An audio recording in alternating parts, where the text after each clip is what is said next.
guys, welcome to my channel. This is Tab Rono Disena TV Vlog. Ngayon po ay kasama po natin po yung pagka-vlogger po si Jamie Film Vlogs po. Kaya ano din po, kanina nagsama na rin kami kanina. Kaya ano rin po.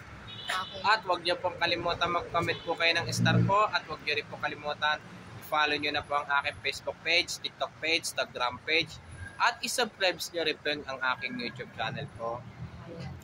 Yung mga bago pa lang po kayo sa aking YouTube channel po, pakipindutin niyo na po yung bell po. Pakipindutin niyo na rin po. Kaya ngayon... Dilo yung camera mo. Ano? Dilo yung camera mo. Yun na nga eh. Yun din sa akin. Anong sasabihin mo pa? Ayan, supportahan nyo ako kay Jamie Pings Vlog. Sana ituloy na kayo. Lumaban kayo, huwag kayo masusuko hanggang ngayon. At bigyan na natin ng supportahan niyo kayo. At subscribe and follow po. O tara, balik na tayo ulit po. Bali, ano na lang po, bali, lahat ng mga pasahero po sa PNR po, bali, konting tiis na lang po. Mabubuksan na po yung LRT Line 1 Cavite Extension po. Hanggang Dr. Santos lang po. Yun, hanggang Dr. Santos lang po siya. Hanggang Dr. Santos lang po. Tama-tama, may sakayan po papuntang Bikutan at Alabang.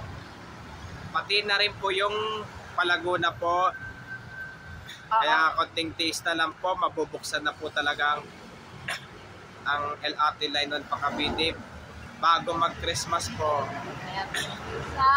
Kung kasi pumatal sa scammer, Alabang ay wala na po. Kasi ginabahan na kasi nasulog yung January 2022. Kaya tara, balik na po tayo ngayon po.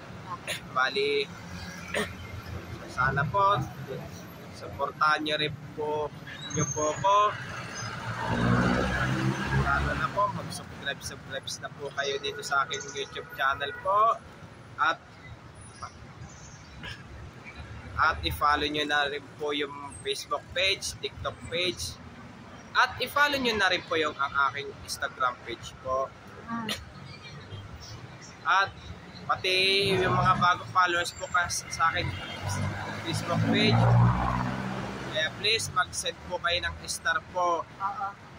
Kaya ito, hanggang dito na lang po yung aking pagbibideo po. Tama.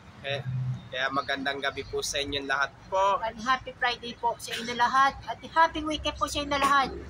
Pero sa Sunday, see you on Ayala o Ross Boulevard na lang po.